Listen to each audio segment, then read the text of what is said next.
Alright, today is a very special day. Today marks 6 months on my game development learning journey, and I am so excited to share this with you. I'm going to start today's update the same way that you would start the game, with the main menu. Now, originally, the main menu started off as like a complete work from scratch. The settings and main menu, I did all the logic myself, right, and the UI. But eventually I decided to work with sort of like a template, nice shadows, nice settings menu. I only used the settings section and the navigation logic from it, but it was super helpful because I was having a hard time getting the controller support to work properly. I could get it to work in one menu, but then when you switch menus, it wasn't working anymore. And so I paid the monies and got the nice settings and just used the navigation from that. Then I had to work on learning how to get the character to move because I thought that was going to be self-explanatory, and it was not. So I started off with blend spaces and the typical movement system, and then I decided that I wanted to try out motion matching. So over the course of like 2 or 3 weeks, I got a motion matching movement system working. And then I added some traversal, like wall running and like vaulting over short walls and stuff like that. And then I started moving on to more complicated things like roll when you hit the ground and like crouch after a slide and slide when you're running, an extra long slide if you're sprinting, fall damage, that kind of stuff. One of the hardest things that I learned to set up was a saving system. So basically you set it up in your game state, but you don't want to set up a hard reference to your character there, right? Because that's a huge save file. So what you have to do is you have to tell it to like save the variables for your character, like their transform, their health, and all that. I didn't realize until after setting it up that you can set each variable into like an array type, so you can be like set all floats to like save all floats, right? Save all vectors, save transforms. But the way I did it was save each individual variable instead of using arrays. But I will adjust it later, maybe, to use the arrays, but it's already done and it works perfect, so I might not. Get to save things like where the boss is was a little tricky because I had to spawn the boss in so that I can save when he's dead. Because if you just place him in the world, it doesn't save the transform and like whether or not they exist. So it'll just respawn him over and over and over. That's why some of the golems will respawn. Mostly the small ones. Only the bosses don't respawn. But one of the hardest things that I've had to set up so far is the stat menu. When I first set up the stat menu, I got it to work, but it broke my pause menu. So that took a few days of bug fixing and squashing to figure out, but I eventually got the stat menu to work. And when you buy the stats, it actually works. It applies them. They aren't just numbers, they actually do things. Like endurance increases your stamina and decreases stamina depletion. So like that was hell to figure out, but it was so worth it. I set up some rudimentary obstacle courses so that you can find these things called memories. You collect your memories to gain abilities like magic powers.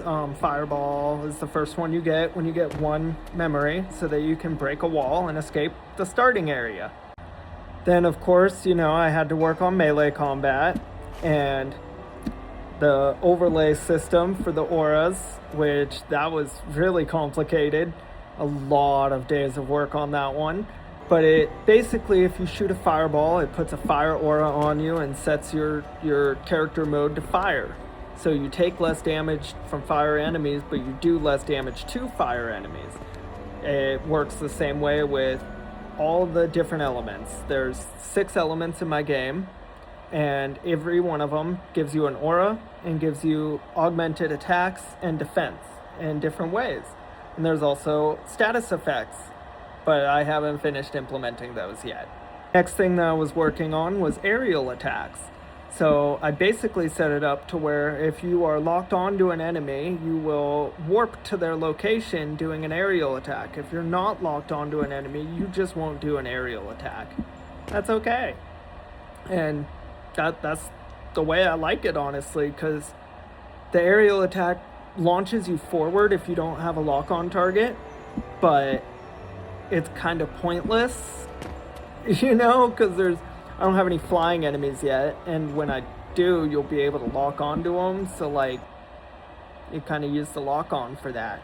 But yeah, it warps your location to the lock-on target as long as the lock-on target's not too far away, and it does it over it's on like a curve, so it doesn't do it instantaneously.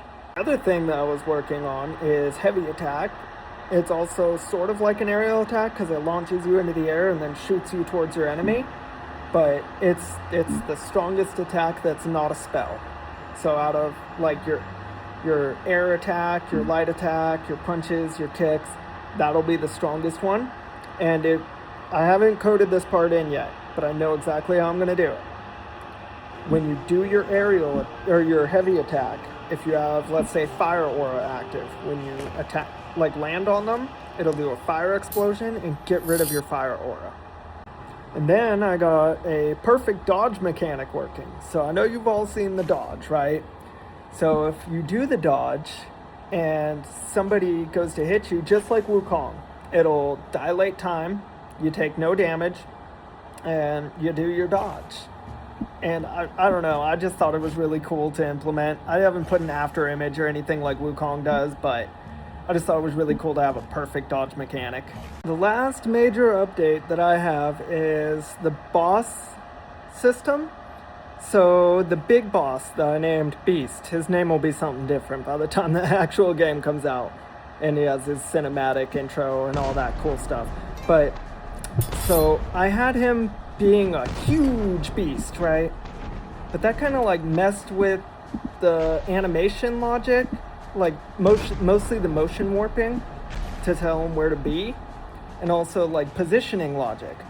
So eventually I made like a second setup of my project, and I got it working to where all those positionings worked right?